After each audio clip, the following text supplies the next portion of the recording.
Tony Robbins, Great to see you. how are you? I'm doing awesome. How about you? I'm doing good. I know you are in the midst of a crazy schedule and took a little time out from your business mastery event you're doing here in Las Vegas. Yes. Congratulations on what you do with that. I have so many friends that have raved about that program for years. I'm really pleased with it. Yeah, but thank you for taking the time. I know you've got a lot of stuff going on, and our audience here inside of the network marketing space, Yes. they're passionate about becoming professionals inside Yes. of the space, taking their skills to another level. They believe, as I believe, that for the average person, it's just a great option for someone to take charge of their life and become an entrepreneur without a lot of the risks that are typically associated with becoming an entrepreneur. You've been around a long time. You've seen a lot of different things. I have. What are your thoughts about network marketing in general? And what is your thoughts about the decision that people can make to become entrepreneurs using it? Well, it's interesting. I'm doing this program right now, and I got a room, of a couple thousand people from 44 countries. They're all business owners. Some of them are businesses that are approaching $1 billion. Some of them haven't even started yet, right? They're just picking their business. So it's really variety. And one of my goals in that event is to actually get people to not go in business. And the reason it sounds horrible is someone spends $10,000 to come to an event. And I told them up front, some of you are not made for this because to run a business requires a certain natural capacity, a nature, if you would, besides skills that you learn. And it's the ability to handle risk. It's the ability to handle stress. It's the ability to do a lot of different things. And you have to be able to manage finance. Most people, they have some of those skills. And that's why every year, 50% of businesses that start are out of business. You look at over any 5-year period of time, 80% are out of business, and over a 10-year period of time, only 4% make it. Now, make it, Eric, doesn't mean that they're making any money, right? That just means they're still standing. 96% fail, and after 10 years, you're set, right? No. Look at Lehman Brothers, right? Around for a century. They did combined $1 trillion in revenue over that century, and they're gone.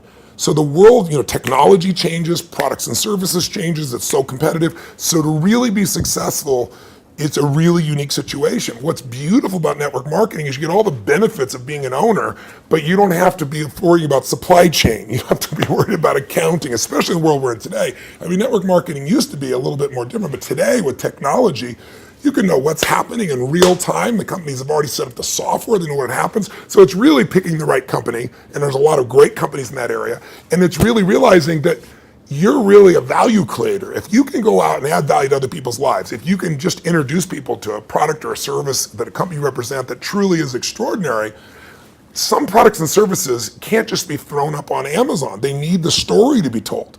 And if you found a product or service of that nature and you got a company that has a generous schedule of being able to reward you, and then you begin to get leverage where it's not just you, where you've multiplied your efforts to other people, then you get all the benefits of being a business owner without all the headaches and without the same level of risk.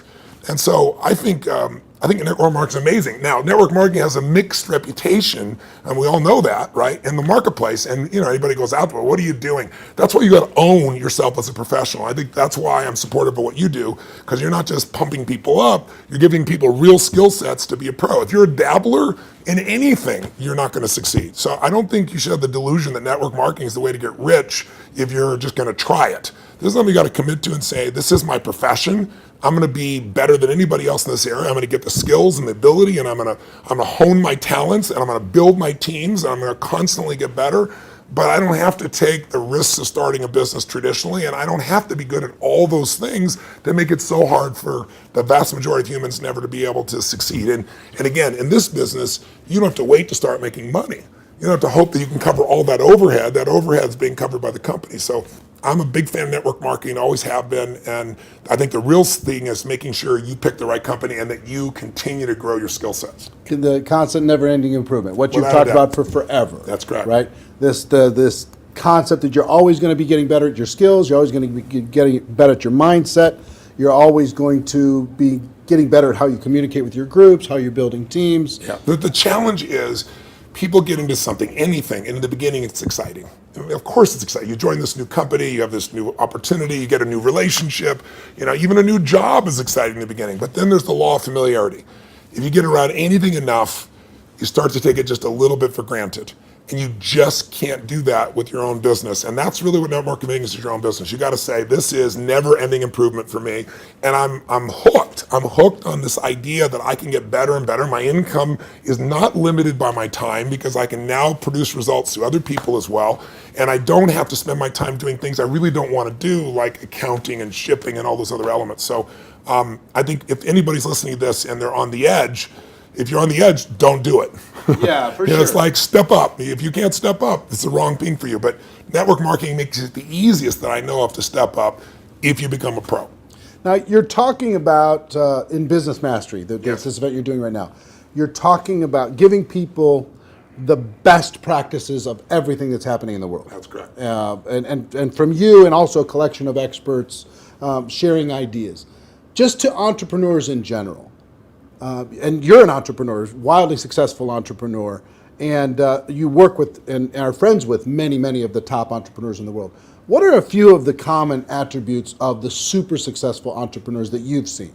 That might not be the obvious ones that come to mind. Well, gosh, I'll give you one example because I was just talking to him yesterday. Mark Benioff's a dear friend of mine, and he runs a company called Salesforce.com. He founded it. Mark went to my Unleash the Power Within event about 15 years ago. He went to it 3 times. It's repetition's the mother skill. He immersed himself in it. Again, a pro, not going to do something average. Comes up to me and introduces himself and says, Tony, he said, you've changed my life. I'm working for Oracle. I'm leaving. I'm starting this company, Salesforce.com. We're going to change the business world. I'll never forget. So we're going to do $100 million in business. I was teasing the other night. He's going to do $7 billion this year, right? And I've been on that 15-year journey with him. What do they have in common? They have a sense of something they want to serve greater than themselves.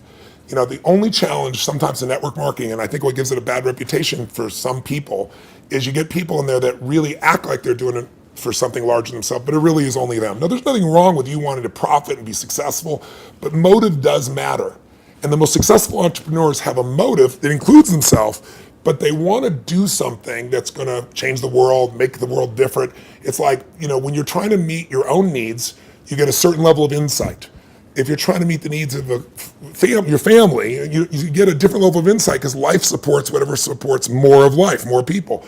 If you're trying to support your community, different insight. If you're trying to have an impact on the world, it's even larger. And I found in network marketing, you find a few missionaries that are like those other entrepreneurs that it really is their mission. They'd honestly do it for free. And they want to make money, and they do make money. But if you're only doing it for the money, the unfortunate part is people sense that, and then they feel like it's just a transaction as opposed to an experience of added value. There's only one way on earth to really become wealthy, and that is do more for others than anybody else is doing. And if you can find a way to do that through your vehicle, like network marketing, there's no limit. But people sense what's really driving you, and you can't fake it because people's bullshit meters today are so big because everything's bullshit. Reality television is bullshit. It's even fake. So if you can just be raw and real and connect your mission, that is not to say that you're not going to benefit. Hell, I'm fortunate enough now. I got 21 companies. I got 12 I actively manage. We're approaching $6 billion in revenues this year, and I'm a guy that started out, in a 400 square foot bachelor apartment in Venice with no business background. But what has been my driving force is every industry, every company I've been to, it's like, I'm on a mission to create massive improvement and change. And I don't just say that shit. If you want to know who I am, you don't have to watch how my lips move, watch how my feet have moved for, 3.5 decades, actually 38 years now. I started when I was 3, I think, something like that. But that's it. Find your mission, find a motive greater than yourself, and ironically, you will do incredibly well.